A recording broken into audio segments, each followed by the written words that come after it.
We're here to protect you and the ones that you love. It's a good feeling to know that our efforts aren't going unnoticed. It actually brought tears to my eyes to know that we have this support. You're welcome. I must just say, you're welcome. It's stressful, but we're not going anywhere. Welcome to another edition of Bucknell Men's Lacrosse Through the Decades, and boy, do we have a special edition for you tonight. We have got the pioneers of the Bucknell Men's Lacrosse program and the legendary Sid Jamison all in one session.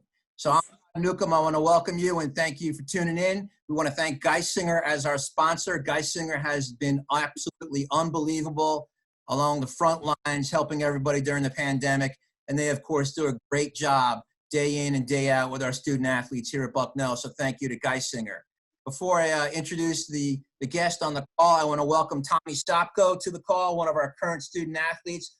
Tommy is a senior on the team this year, and we're glad to have you on the call, along with head coach Frank Federaca. So let me get to the introductions. As I said, what a group we have. First, from the class of 1969, Ed Farver. He was the team captain in both 1968 and 69. He was a Mid-Atlantic Conference first team All-League and Conference MVP in 1969. He was a College Division first team All-American in that year. He was a USILA North-South All-Star Game in 1969. He was also a three-year letter winner in basketball and the captain of the 1968-69 team. He won the Albert E. Humphreys and the Bison Club Awards at the Senior Awards Dinner. He was elected to the Bucknell Hall of Fame in 1981. Next guest, also from the class of 1969, is Jimmy McKee. Jimmy was the team captain in 1969, was also a Middle Atlantic Conference first team All-League selection. He was a College Division second team All-American in 1969, and he was elected to the Bucknell Hall of Fame in 1999. Our next guest from the class of 1971 is Lou Kissling. Lou was team captain in 1971. His 33 assists in that season tied for the 8th best single season total in school history. He was a Mid-Atlantic Conference first team All-League selection that year, and he was a Mid-Atlantic Conference first team All-League and Conference MVP in 1971. He was a Division third team All-American in 1970. He was a College Division honorable mention All-American in 1971, and he was elected to the Bucknell Hall of Fame in 1987. Our next guest really needs no introduction. The head coach of the Bison Lacrosse program from its varsity inception in 1968 until his retirement after the 2005 season, Sid Jamison. Sid is one of the legends of college lacrosse. He led the Bison to 7 league titles in 3 different conferences and ranked 10th all-time with 242 wins. He coached 17 All-Americans and was named USILA Coach of the Year after guiding Bucknell to a 12-0 record in 1996. He led the Bison to the NCAA tournament for the first time in 2001, and in 2005, he received the prestigious Spirit of Tewaaraton Award. Sid was also an assistant football coach for over 2 decades here at Bucknell and was elected to the Bucknell Hall of Fame, one of the many he is in 2005. So, Coach, a handful of Hall of Famers. What a great group. I'm going to turn it over to you. Yeah, thanks, Todd. Yeah, 4 Hall of Famers. It's unbelievable. I just want to thank all you guys for being on the call tonight. What a wonderful opportunity for myself and Tommy and everybody who's watching tonight. We're going to get right at it here. So what I'll do is I'm going to ask a question, and then each of you will have an opportunity to answer that question before we move on to the next question. And the first one is basically just want to have you guys catch us up on what's going on with you. You know, where are you living? How's the family, your career, if you're retired, and maybe retired 2 times over now, and if you have 2 knee replacements or whatever's going on with you guys. So we'll start with our elder statesman and Ed Farver. Well, thanks for having me. This is great pleasure seeing everybody. Yeah, so I'm out in California, Napa, California, and ended up out in California after I got out of Bucknell, did a little engineering, ended up in the Navy's Civil Engineer Corps, and the last duty station was in the San Francisco Bay Area. So I'm back to Cal to get an MBA at Berkeley, and then worked in the financial area in San Francisco.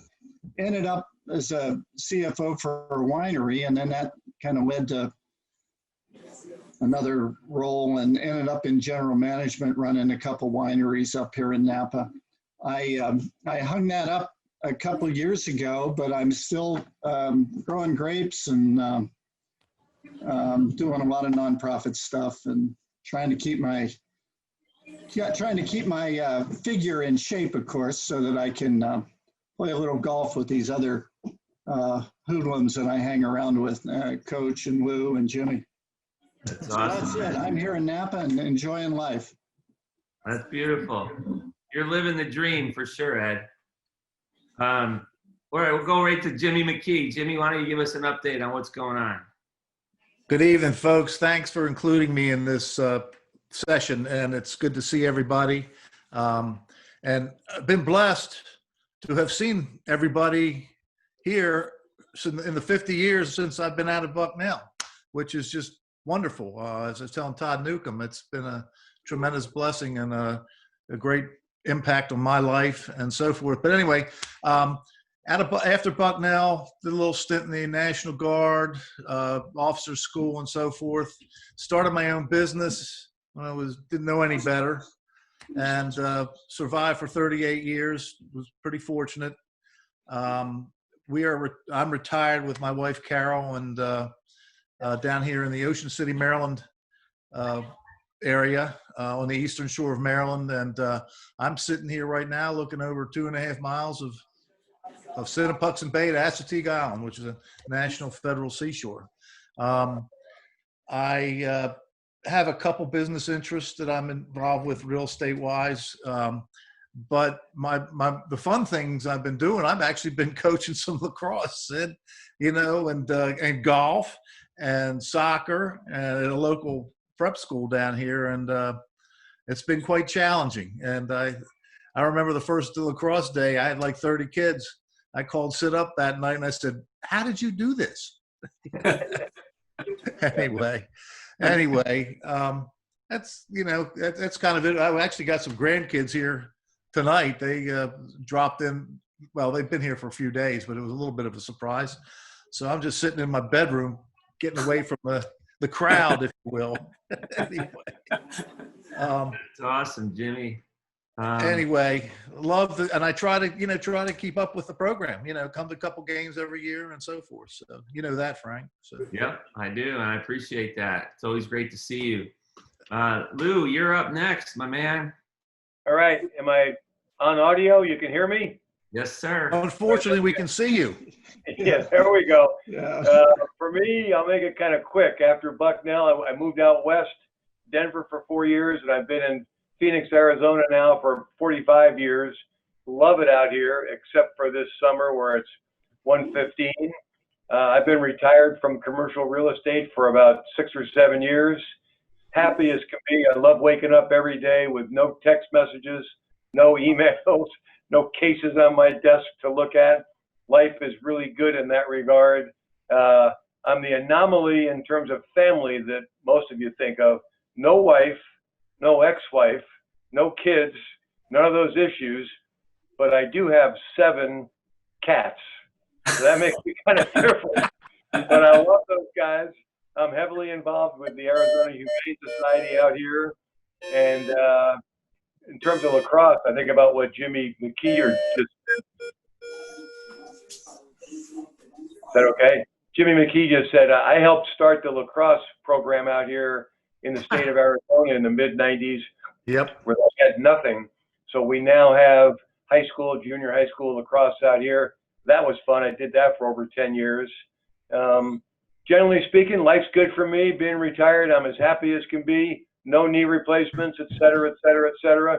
Although I did send Sid a picture of a recent fall that I took mountain bike riding. I thought I was going to need a face replacement. I have recovered from it. I'm lucky. So, but mountain biking on single track trails, golf, reading books, traveling with my new girlfriend who I've been with for 2 years. Life's good. That's it. Thank you. Hey, Lou, Sid posted that picture on Facebook. It's all over. Yeah. If my girlfriend could look at that picture and That's still that's what he looked like after he got done playing against that Priest defender from Lebanon Valley. Yeah. All All right, right. listen, Thank we're gonna have Coach Jay give us an update on what you've done after retirement, Coach, and what's going on.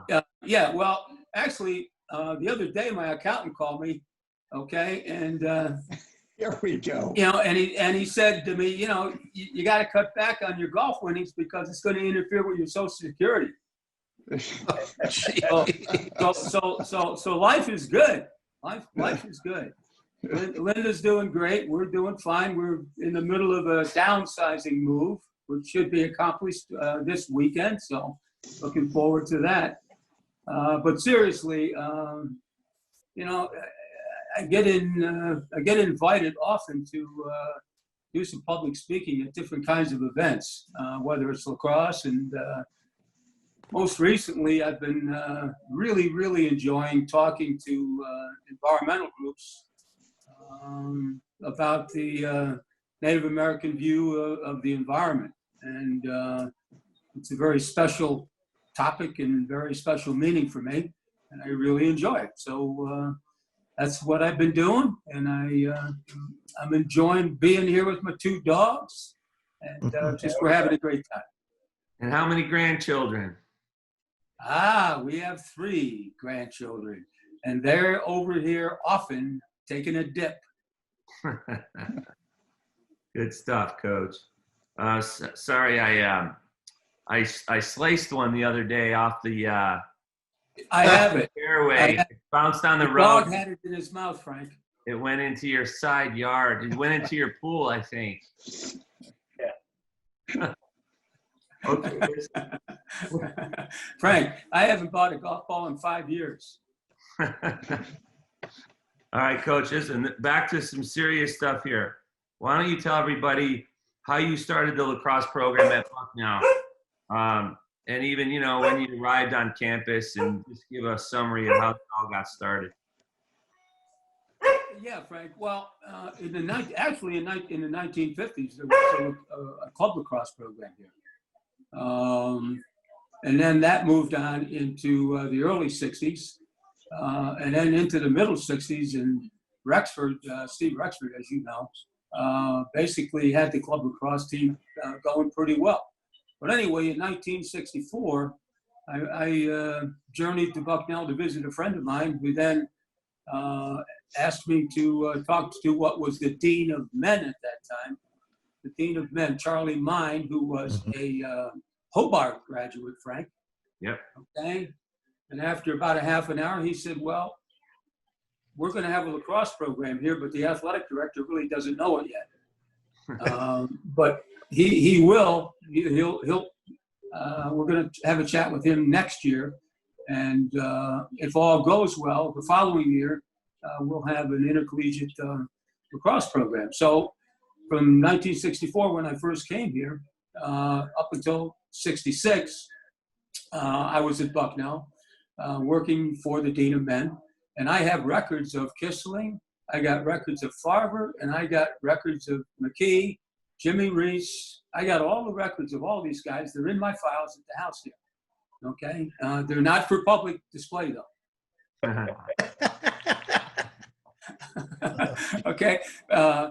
Anyway, I took a year, and I went to Penn State.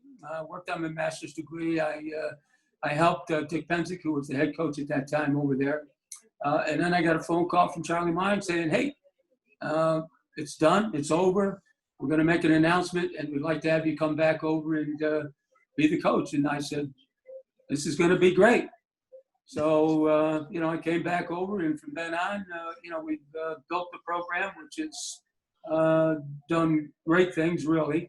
But it was difficult. It was extremely difficult to coach football and try to recruit, you know, because really the emphasis at that time was football, not lacrosse. And that's where the majority of my time had to be spent. But when I was able to move into just coaching lacrosse, that's when we would really be able to ramp up the program and get it going and make sure that it was going in a really good direction. And of course, Frank has done a great job of continuing to move the program forward. Awesome. Thanks, Coach. Let's go back, fellas. This is going to be a really tough question because you're going to have to go back 50-something years now. But I want each of you guys to give us a little breakdown on how recruitment went for you back in the 60s and how you landed at Bucknell. So let's start with Lou Kissling. Okay. Recruitment didn't exist back when I was playing lacrosse there. It is for you. I could have walked into Coach Jameson's office my freshman year and introduced myself. They would have said, "Nice to meet you. What do you want?" There was no recruitment. And if I had ever told him, though, that I played lacrosse at a prep school up in New England, oh, I know his eyes would have lit up because he would have thought, I've got somebody I can at least put out on the field. But I don't know about Farver and McKee, but recruitment, zero. Go to your next player. Yeah. Well, what made you choose Bucknell in the first place, Lou? Oh, there's a good one. I was a shoo-in because of where I went to school, of either going to Harvard or Dartmouth. Somehow, neither one of those schools thought I was right. And so my mother dug up a letter that I had sent them while I was in prep school, and it said, "And I think I'll throw in an application to Bucknell for the heck of it." And that's how I ended up at Bucknell. Wow. Very happy I got there, though. Very happy, because I probably would not have played lacrosse at either of the other two schools, or I would have gone out and it would have been a very nondescript career. So, yeah, it was very fortuitous how I got to Bucknell, and then the move that Coach Jameson made when he changed me from a truly average midfielder to a crease attackman. That made all the difference in the world for me. Well, you're truly average there too, right? Yeah, exactly. Next. We're lucky that you came, Lou. And Coach, good job of identifying that talent once it was on campus. The other guy must have just been terrible, whoever it was. Frank, you got to ask him about the screening of the goalie when the ball is out front. Yeah, Lou, what was your special talent that you had there in front of the goal? I would look at the goalie. I would look at our midfielder out front, winding up, getting ready to shoot. I would tell the goalie, "It's coming, and I'm going to get out of the way real quickly because I don't want to get hit by it because that would hurt." And I was long gone by the time any ball got near the goalie because I didn't have the body strength to take that kind of a hit. I never, ever screened a goalie. I never blocked a shot, ever. I think that was a setup question, Lou. Yeah. But it was a good one. Jimmy, in the hotbed of Baltimore, how'd you get to Bucknell? Well, I got to Bucknell because I applied to Lehigh and Penn State. My dad went to Gettysburg, and I applied to Bucknell. And Bucknell was the only school that accepted me. And I got a brother that got turned down by Bucknell and got in Lehigh. So I don't know how we figure these. But Lou is right. there was no recruitment. I mean, at least Eddie was recruited for basketball, and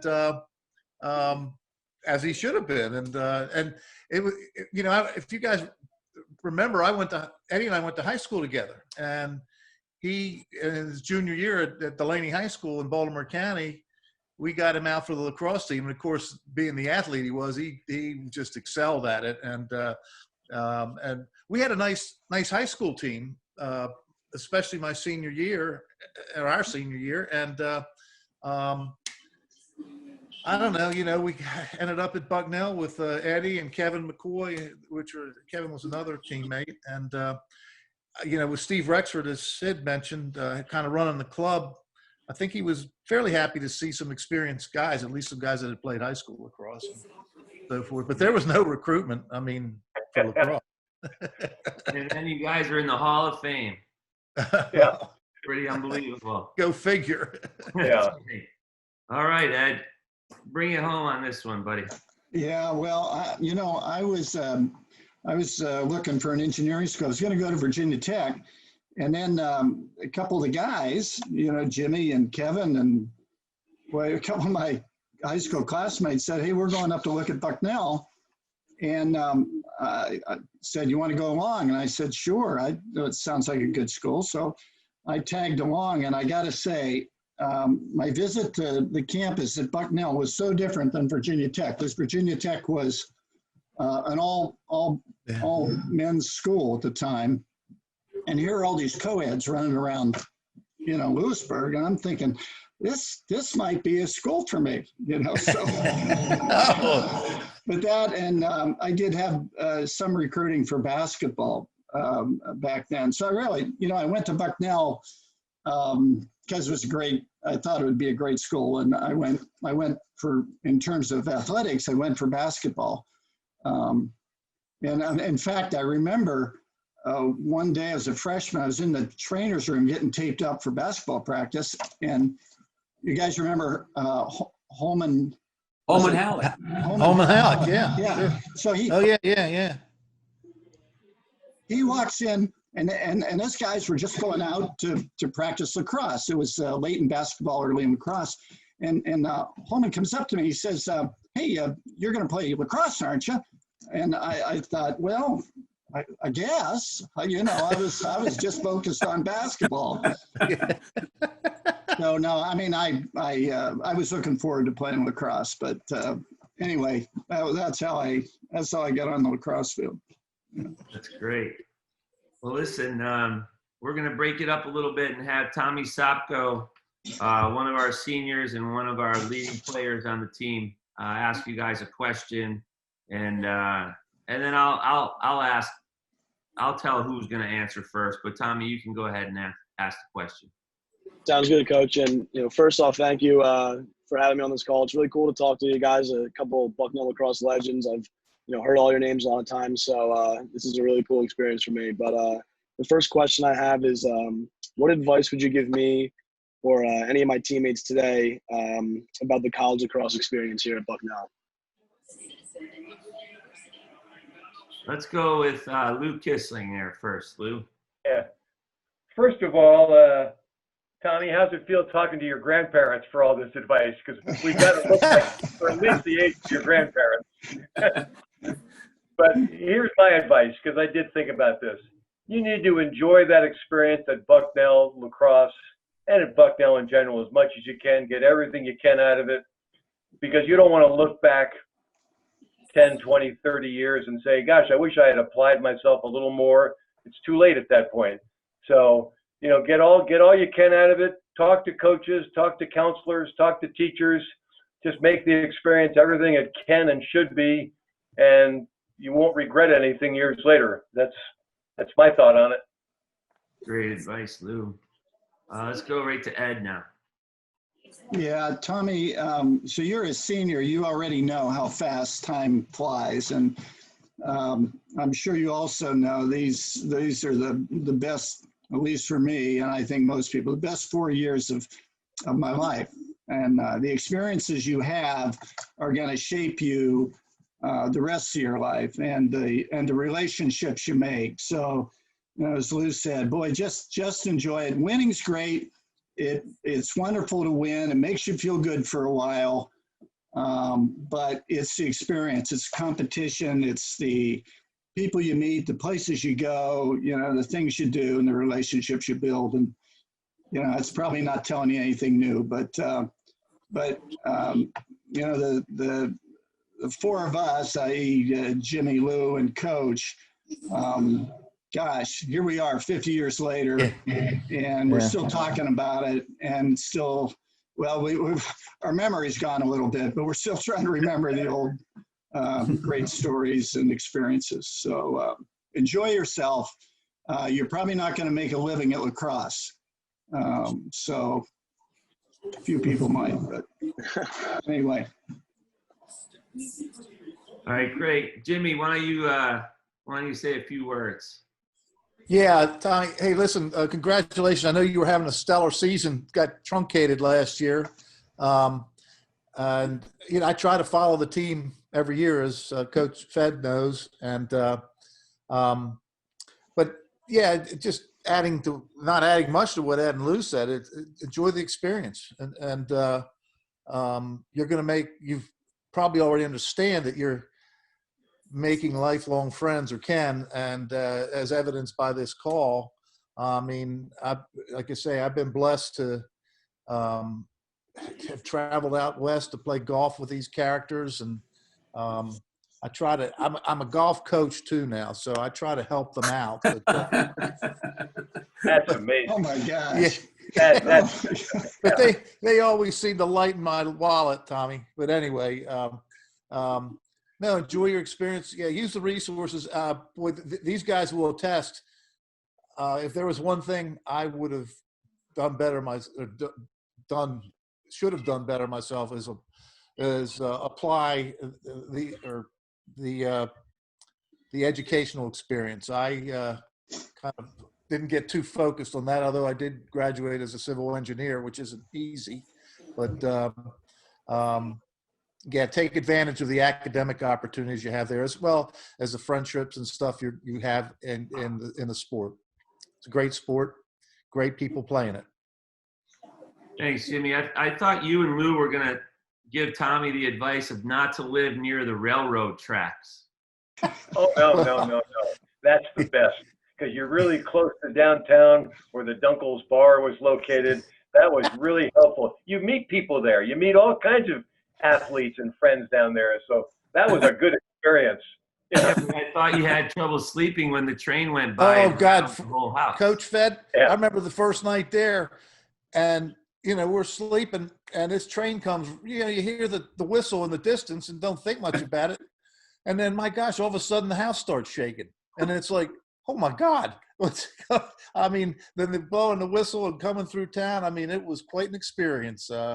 Yeah, that was interesting.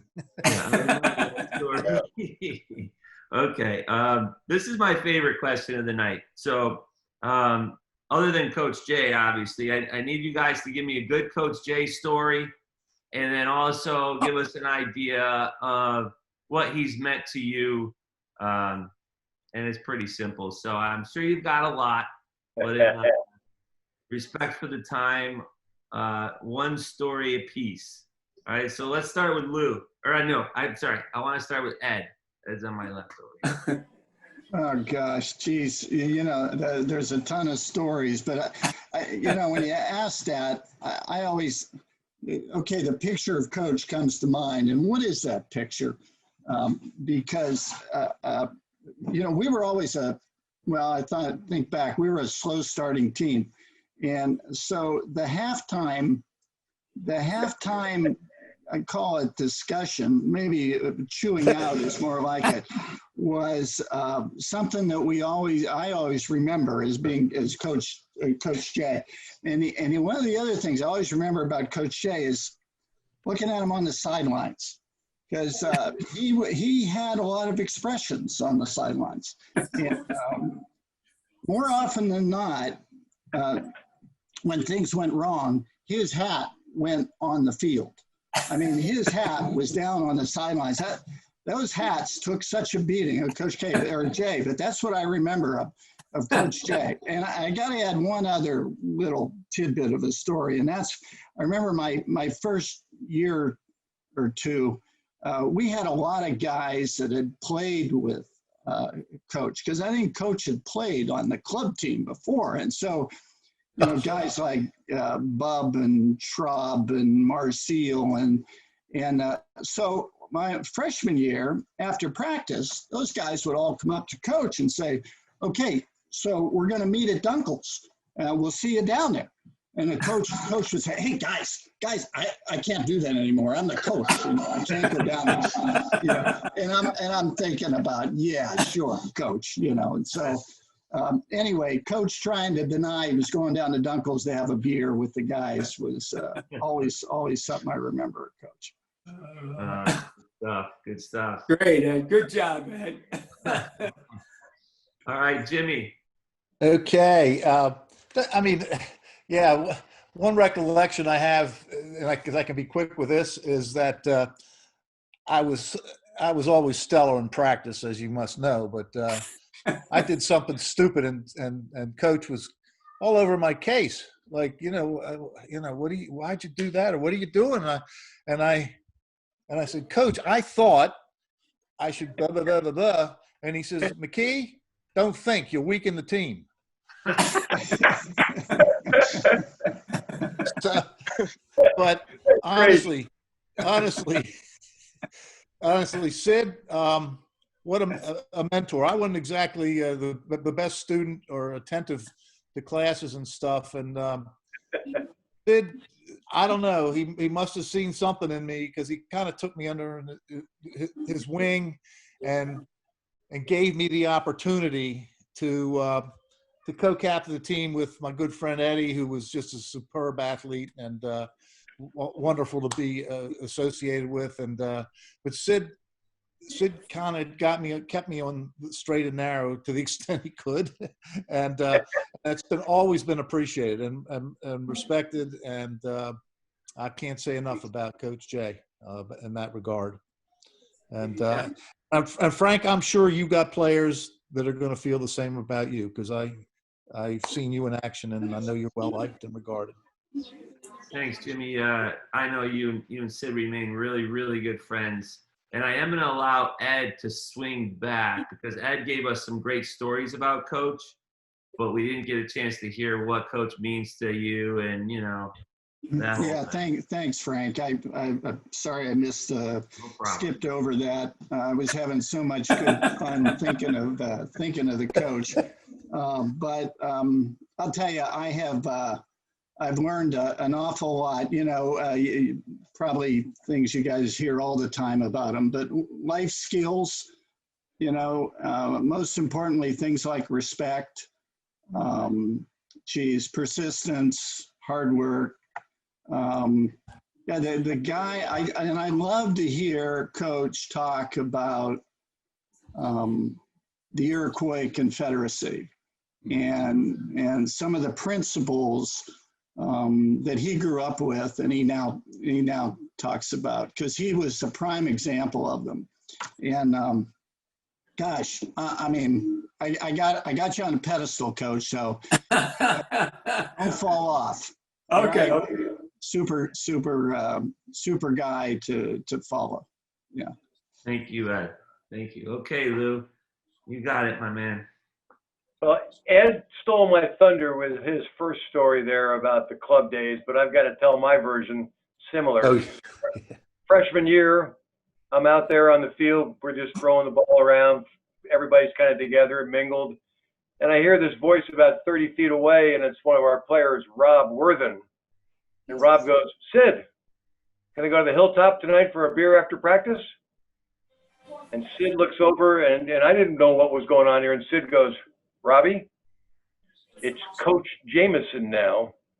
We're no longer a club. We can't do those things anymore. And I'm just kind of listening to this. And Robbie kind of goes, Sid, it's me, Robbie. What do you think you're talking to? And again, Sid goes, Robbie, it's Coach Jameson. We can't do that stuff anymore. And it took me probably, a month or two to kind of realize, oh, this used to be a club sport here before. I didn't even know that. I wasn't there to play lacrosse at Bucknell. So that finally dawned on me that there were some good old days there that Sid was involved in, that they always had a lot of fun together. Now, the other thing, following up on what Sid meant to me, when I got to Bucknell, I was kind of just immature, young, nothing special. I didn't talk to coaches. I didn't talk to counselors or teachers. So I kind of left Bucknell and left Sid. Didn't have any contact with him probably for close to 20 years. Then I got involved with the Sid Jameson Lacrosse Fund, got involved with coming back watching lacrosse, gotten to see Sid in action, if you will, coaching. And as Ed said, what he's done with the Iroquois Confederacy, he's a leader. That's it. End of discussion. He's a leader, and I just respect him. I love the man. I'm so glad 50 years later to have the relationship I have with Sid now that I didn't have back when I was a player. So that's it.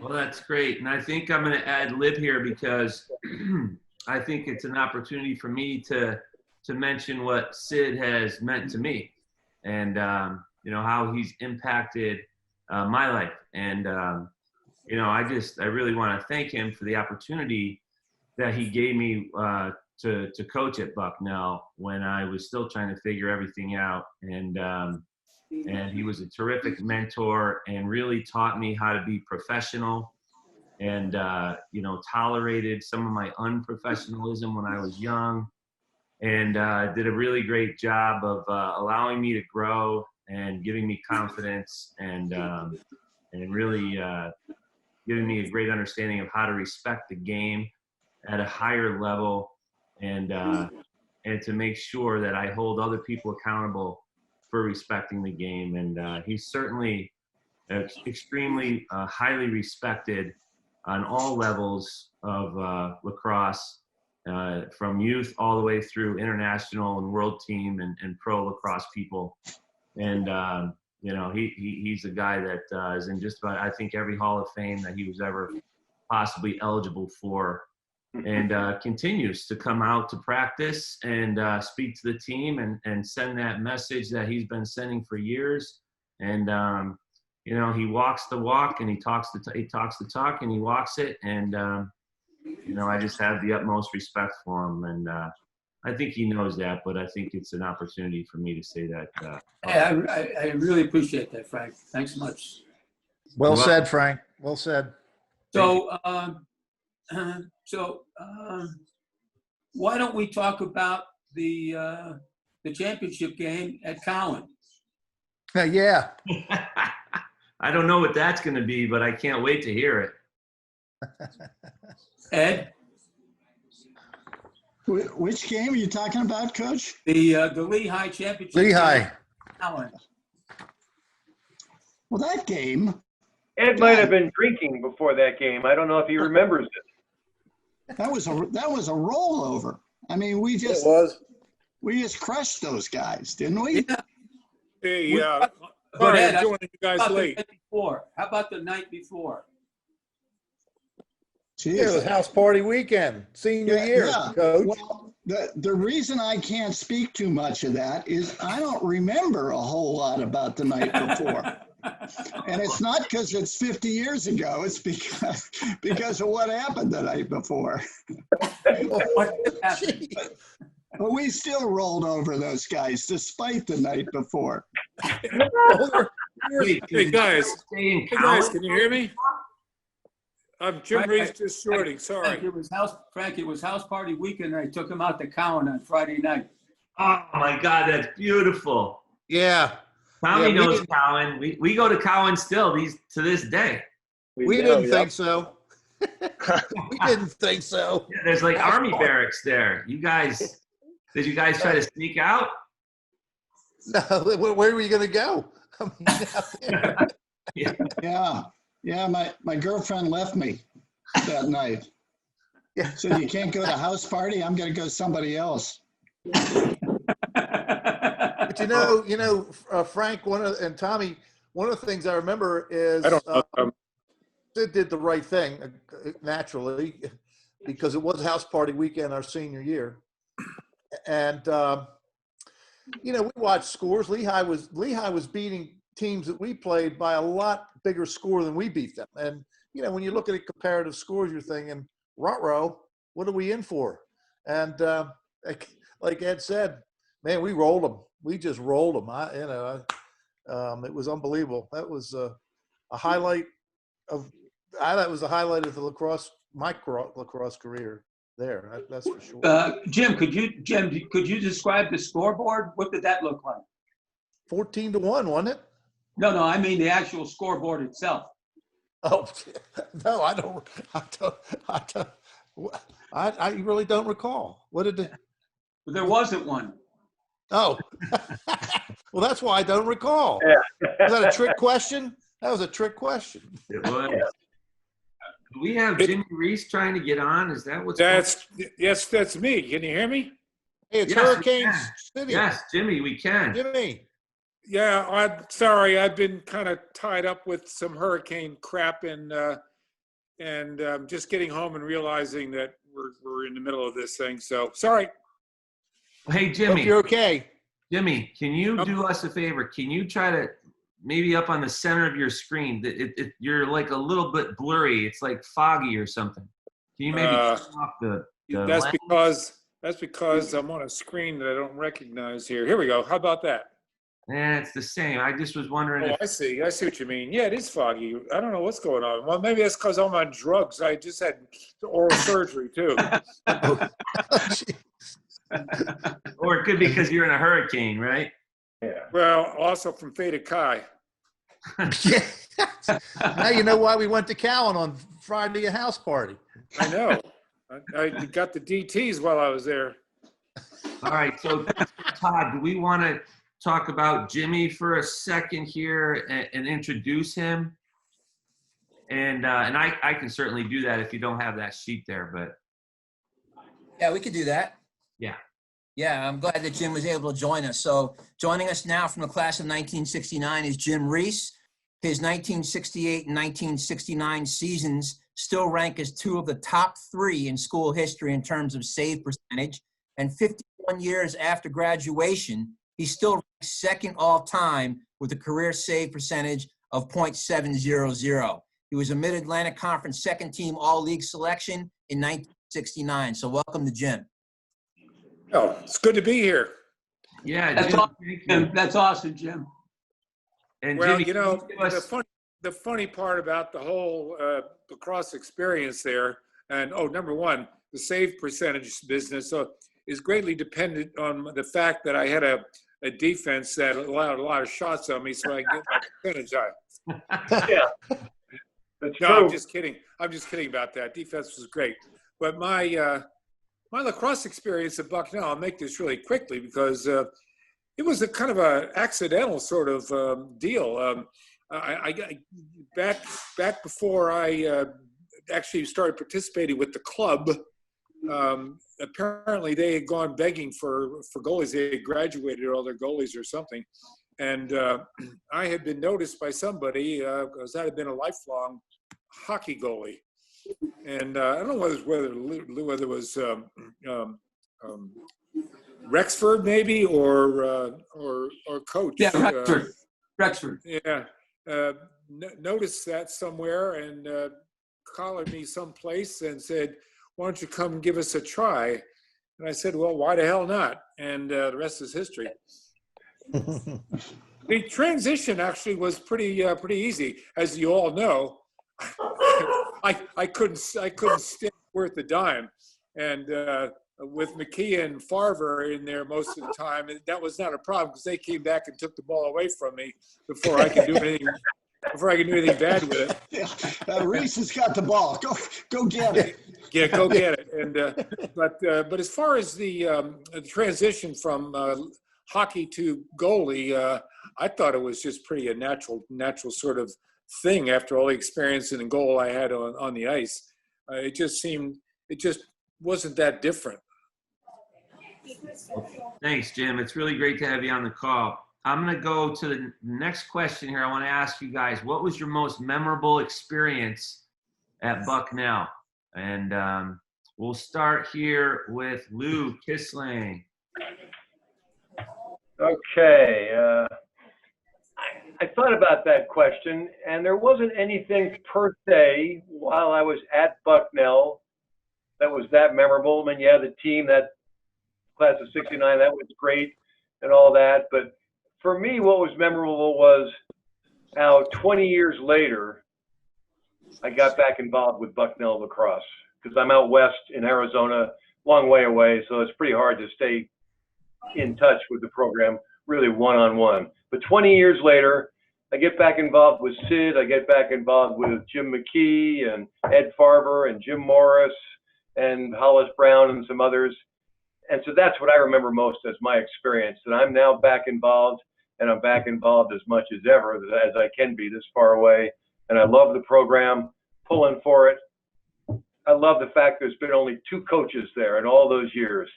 So to have that kind of chemistry that just keeps rolling along. That's my experience of Bucknell lacrosse, and I'm as happy as can be to be a part of it. Thanks, Lou. I appreciate that, and I, as the now leader of the program, I really appreciate your consistent presence in the program, and it's been as strong as anybody we've ever had. And it's Tommy Sopko on the screen here. Tommy, you just need to understand how important these guys have been to the success of this program, and the stability and foundation that we have, and it's all on this screen here. And Lou has really been probably the most active of any alum that we've had. So thanks a lot, Lou. You are the man. Let me finish up one thing on that. I told Sid this, which is good. I said, Sid, here I am, not married, no kids. What am I going to do with my money when my time comes? I said, obviously, a part of it's going to go to Bucknell men's lacrosse, to that foundation. So I looked at Sid one time and I said, Sid, you got to realize I'm worth more to you dead than alive. And he goes, no, Lou, don't think that way. But he goes, but how much are you going to give? But really, I am going to give a major portion of my estate to Bucknell lacrosse when my time comes. I just think it's a fabulous place to give it, and I'm not looking forward to it, but I'm glad to be able to do that. You won't see it, Lou. Yeah, I won't see it. Yeah, I won't see it. Thank you, Lou. All right, Ed, memorable experience. Yeah, gosh, lots of them, but trying to keep this short. Winning the MAC our senior year was pretty doggone good, and the way we rolled Lehigh, despite the night before in Cowan, was great. We had that same year we had a terrific win over Penn State, and I kind of remember that. That was a big one, but. There was another thing that it was very memorable to me in lacrosse, and I owe it all to the teammates that I had at Bucknell. Their support was so good that it got me into the North-South game, and that was a wonderful experience for me. And I remember when we were practicing, I couldn't compete with these guys. I couldn't get out of the way of the ball shots enough that the coaches decided that I was perfect for man down. Because I couldn't get out of the way. I welts all over me. So in the game, and coach is there watching, of course, in the game, we go man down, and I'm out front, and they did a skip pass to this guy named Hugh Mallon. And Hugh Mallon was about 6'4", 225 midi out of Maryland. And he winds up with an underhand whip shot. And I was able to get out of the way of that shot, and I turn around, the ball gets the corner of the net for a goal. And I look over at coach on the sideline. He wasn't coaching, but he's there watching. And, and he gives me this, like, oh my God, Farver, what the hell? But memorable experience playing in the North-South game, thanks to all my teammates. Awesome. Jimmy. Jimmy McKee. Yeah, okay. Reiterating, the MAC championship game against Lehigh was obviously a high point. I remember on campus that day, also, the Bucknell baseball team beat Navy in a doubleheader to win the Middle Atlantic Conference championship. And the tennis team, which is playing the tennis courts right next to what was our field, they won the Middle Atlantic Conference championship also. So it was just a really neat feeling to have all the athletics accomplish that on that day, on that Saturday. But one of the things I remember vividly, when we were accorded varsity status, which was my junior year, we had to open against Villanova at home. The year before, we played Villanova at their place and got beat like 26-4 or something. I mean, it was like, what in the world? And to think we're going to open our varsity schedule against these guys the next year. And I think I faced off because I kept praying, please don't throw up when you bend over to face off. I was, and seriously, and I just, how are we going to, anyway, I think we beat them pretty easily, to be honest with you. I don't know how or why, but boy, that was a big relief. And I think that gave our program a lot of confidence to move forward and so forth. So I don't know whether you remember that, Sid, but. Oh, yeah. Oh, absolutely. Dude, man. Absolutely. I couldn't have been your goalie that year. No, John Crosby was the turtle. He came. No, you weren't. It was, and maybe it was our freshman year. I can't remember, but no. Anyway, John Crosby was the goalie, and oh man, he had so much equipment on, and I don't know how he could move. And anyway, we just got slaughtered. I thought that our Delaney High School team probably could have beat us that year, to be honest with you. But anyway, that was a memorable thing for me to experience, and turned out well as it was. Jimmy, let me mention to you that Gene Lucarelli and Randy Ruger both remembered that championship Saturday, and they both pointed out the lacrosse team's win. So okay. Fellow baseball guys recognized you as well. Yeah. During their Zoom call. That was great. It really was a whole school effort. It was great. It was great. Now, Reese, we're going to get to you in a second. But Jameson, where was the baseball field in 1969 and the lacrosse field and even the tennis courts? Can you, I know where they are, but can you kind of describe that? Coach. Are you asking me, Frank? Yeah. Where was the baseball field in 1969? Yeah, Was it over the baseball field was adjacent to Route 15, and home plate was back there where the throwing cage is. Yeah.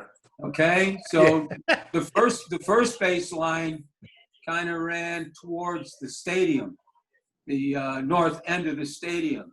Okay. Oh, that's right. Yeah. Incidentally, Ruger was hitting them out of the park. Randy Ruger was one heck of a baseball player. He was a heck of an athlete. Oh yeah, yeah, very, very, very good. And he's still very involved with Bucknell football. We see him often at the Bison Club events.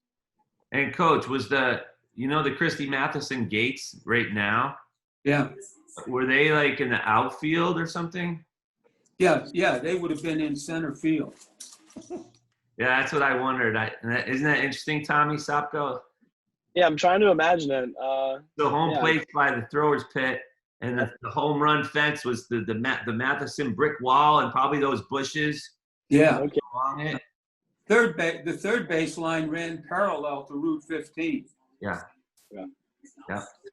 Awesome. So, Reese, do you have a most memorable moment from Bucknell lacrosse? Well, the most memorable moment I think had to be the championship game with who was it? Lehigh. Okay, almost said Lafayette. Against Lehigh. Although the only thing I really remember about the game, I guess I was just was the beginning of the game. They really came at us hard, and I was really very worried about it for a few minutes. For about the first 5 minutes, they really turned it on. I think that was they wanted to score early and score a couple of times early and try to get there. I think they knew they were up against it. I think they knew they were underdogs, but they came at me really hard, and we survived it. And then the rest of the game, we kind of coasted, at least as far as I was concerned. It was pretty much a cakewalk after the first 10 minutes. That was my memory, and it sure capped the season. And then my next memory was probably my first reunion with the team, which was, embarrassingly too many years later. And it's just been so rewarding to get back together with all you guys and the guys who aren't here on this call and that are participating and still involved and reconnecting. It's too bad we didn't have internet and email and text back in the day. I would have been involved with Bucknell Lacrosse a lot sooner, but life had me too busy, and I didn't understand the value of my experience until a lot later, but I certainly do now. And you know, that's my story. I'm sticking to it. Thanks, Jimmy. All right, Tommy, why don't you ask him your second question now? Sure. The other question I have is, what advice do you have about networking and finding the right job after Bucknell? I'll let Lou take this one first. All right. I got a good answer for you on this one, Tommy. I just recently finished reading a book called Thank You for Being Late. That was written in 2016 by some guy named Thomas Friedman, but the book says it all. It basically says that things in life are changing so rapidly now. Technology is just going haywire. So just when you think you're on top of the world and you've got a good job and everything's set, things are going to change. Your job may be eliminated. And so you need to keep connections with people in every possible venue of life, business and personal. Know what they do for work. And I don't mean overdo it, but stay close to them, talk to them, have lunch with them, whatever. Because there's going to come a time when that job that you thought was a career job is gone. It changes. And you need to know, where do I go now? So you better keep your connections, your networking on fire, on top of the world. It's going to be more important than ever. When we got a job back in the 60s or 70s, more often than not, that could have been a job for life. You get some advancements in the job, you get a transfer, you get a promotion, move to a different city. Yeah, but you could have had that job with that company forever. I don't think that's the way it is today. Network, network, network beyond what you ever thought was the most you could do. That's my advice, Tommy. Thank you. All right, Ed Farber. Hey, Tommy, what are you majoring in? I'm a finance major. Oh, well, that's great. You know, in terms of kind of connecting with Bucknellians, I'll tell you, as an example, my first job out of Bucknell, I was hired by a Bucknellian, Dick Terrell. You guys, I don't know. Oh, yeah. He's in Hilton Head. Yeah, Yeah, he's Dick was down at RCA, and I was a mechanical engineer, and Dick hired me, and I think he's still a little irritated with me because I left and joined the service, but he hired me, and then turns out later on, after I go through grad school, I go to work for an outfit called Deloitte & Touche in San Francisco. And who's there but a guy, Bill Linebeck, and he interviewed me. He's a Bucknellian. He was, we were hall counselors. He was on one end of the hall and I was on the other. And so you end up there. And then I get out here and I'm bumping into, Bucknell. So the Bucknell connection, whatever you do, don't hesitate to reach out and ask people. You're not intruding, you're not bothering them. And I think most of us just love to try and help. So yeah, as Lou said, work on the connections. Don't hesitate to reach out to Bucknellians. I think most all of us have a wonderful feeling for Bucknell and know the type of people that goes through there. So yeah, reach out for us. Sounds good. Thank you. We had a guy on our Zoom last night from the class of 15, and he gave the same exact advice. And he said, do not be afraid to reach out to Bucknellians. You are not bothering us. If anything, it's the exact opposite. We're just so excited to hear from you, and we'll do anything we can for you. And so, you're talking about the most recent graduate and one of the original guys. So that's great advice. Jimmy McKee, you got any advice for Tommy there? Well, I would just ditto what Eddie and Lou have said. My experience personally, though, was probably a little different in that I started an engineering surveying company when I was 25 or 26 years old. And again, if I knew what I knew today, I would probably never have done it. But when you're young and you're kind of, unafraid, you just, you just kind of launch yourself into it. The basic connections that I had business-wise with Bucknellians was that Coach Jay got me a couple summer employees, not many, but to work on a survey crews because I had, like I said, an engineering surveying company, and they were absolutely outstanding, and I loved it. But as far as operating in my business, I was in competition with another guy that was a Lehigh civil engineer graduate, and everything worked out. We're friends, and but I will tell you the Bucknell experience, and I feel like I'm an ambassador for the university down here in my area because I'm always wearing Bucknell lacrosse stuff or whatever, and I know when you run into other Bucknellians, they embrace you, and yeah, reach out if you know them, and you will be the better for it. You will be the better for it. Thank you. Thank you. Reese? Oh, well, I think you've said everything that I could possibly say about connecting and leaning on all Bucknell contacts that you could possibly make, even those you don't even know, of course.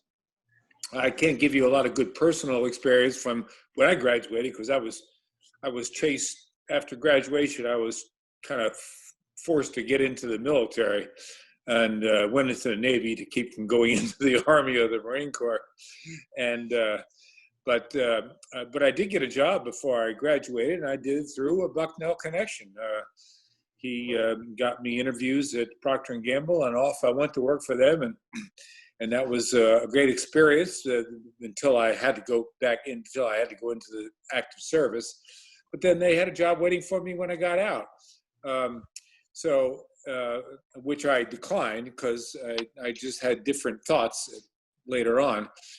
And as you know, most of you know anyway, I actually ironically stayed and retired as a naval officer 20 years later. But so I had a different path, but I know a lot of people who connected with Bucknellians, and I would absolutely milk every opportunity to use Bucknell's.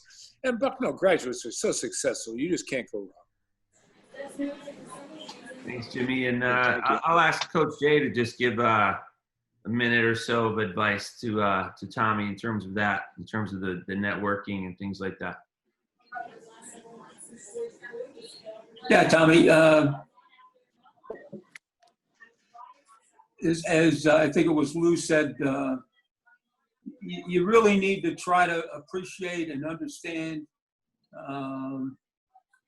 and respect the opportunity to attend a university and to play for Frank, to play in a great league, to be involved with other guys who have very strong similar interests as you do in terms of lacrosse.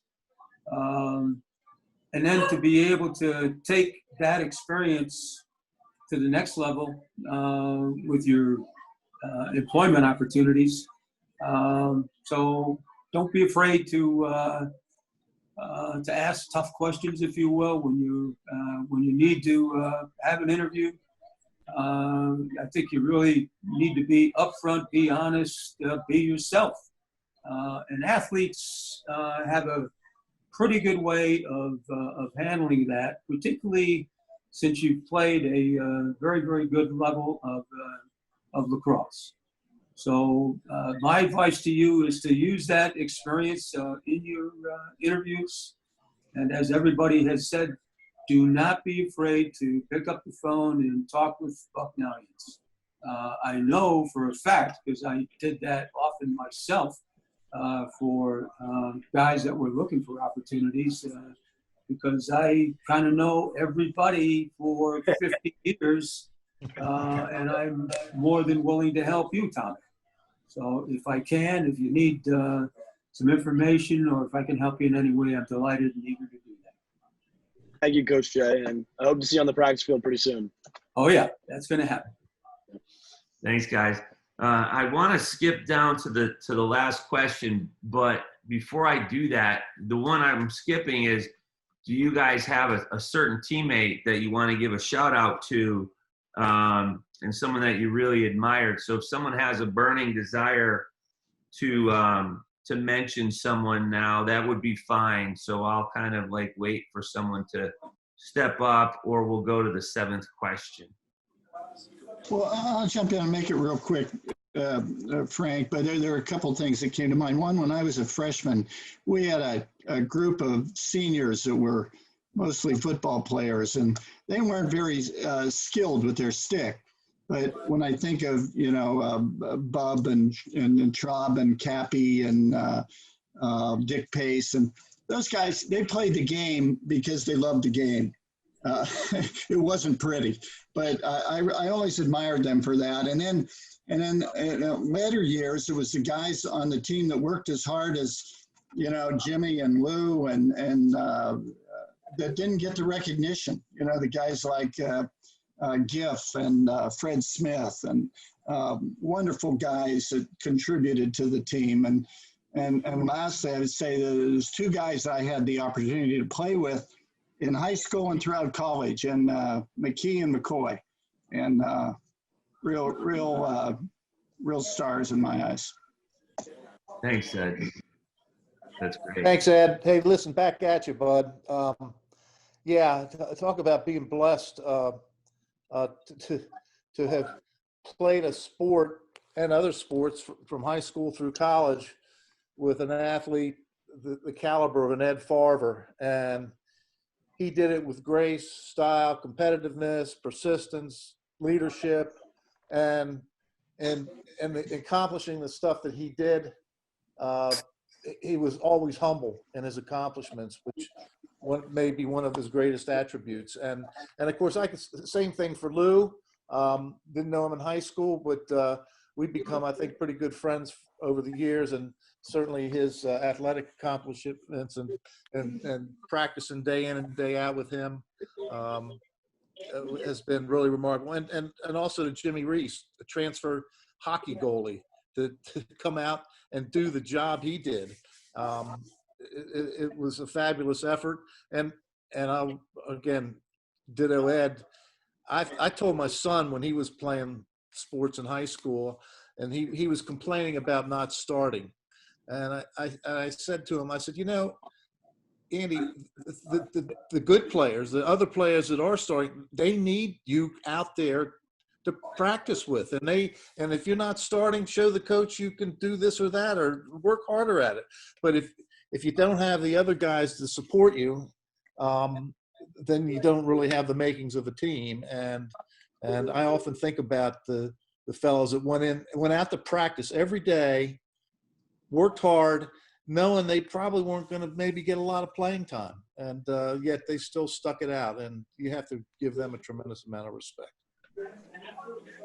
That's great. Now, Ed, I appreciate you giving all those other guys a shout out, because I think those guys that you mentioned, like Dick Pace and Bub Morgan and Worthen and Chapp and some of those guys, Fred Smith, I know all these guys because of Coach Jay, and that picture that he has with those guys, and they might have a football uniform on, Coach. I'm not sure if that was the football jersey that got out of the dumpster. Those were the football jerseys that we got out of the dumpster.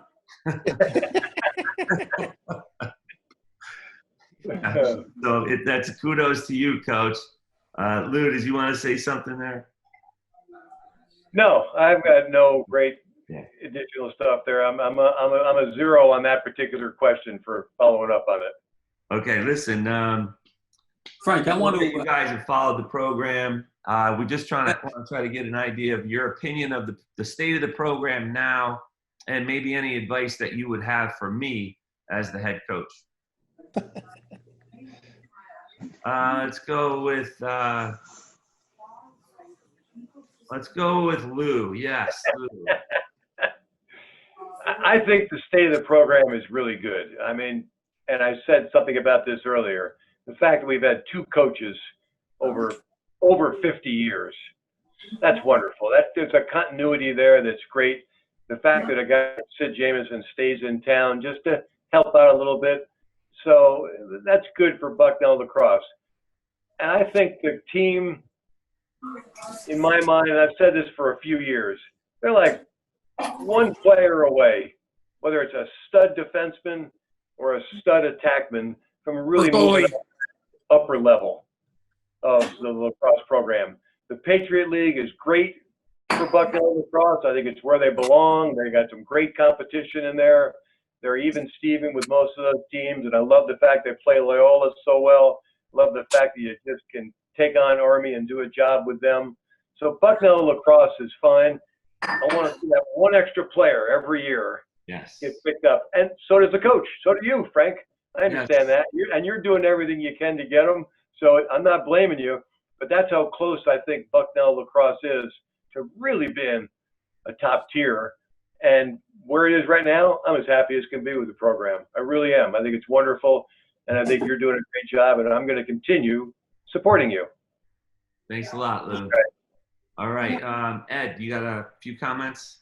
Yeah, I mean, Frank, I think you're doing a fabulous job there. I mean, obviously, I felt that way about Coach Jay, but to have you come in and take over, I got to say, I remember asking Coach Jay when the transition happened. I was a little worried because I didn't know you that well, and I remember asking Coach Jay. I said, "Hey, is Frank going to be able to handle this? You know, I mean, you got quite a program built here." And of course he couldn't have been more supportive, and rightly so. I mean, I think you're doing a fabulous job there. I guess a couple of comments. What I've noticed being out in the West Coast, when I first came here 40 years ago, few people knew Bucknell. Now, people know about Bucknell all across the country, and not just as a university, but for their lacrosse program. And so now out here, if it happens to come up and somebody says, "Well, where'd you play?" I say Bucknell. God, people know about it. And kid from Napa, I think's back maybe on the roster now. So I'm seeing a lot of lacrosse is obviously growing all across the country, and the quality of lacrosse is really jumping. So I think the university, I think it's a good enough university that Bucknell can compete with anybody. And I think you can compete recruiting kids. A problem, of course, is always the money, because it's a chunk of money to go to Bucknell. And but Frank, keep up the good work. Bucknell can compete with anybody, and you're doing a great job. Thanks. Thanks, Ed. I appreciate that. Reese. Well, listen, not to belabor the good points that everybody's made, but certainly, Frank, the program is known by anybody who knows anything about lacrosse nationwide.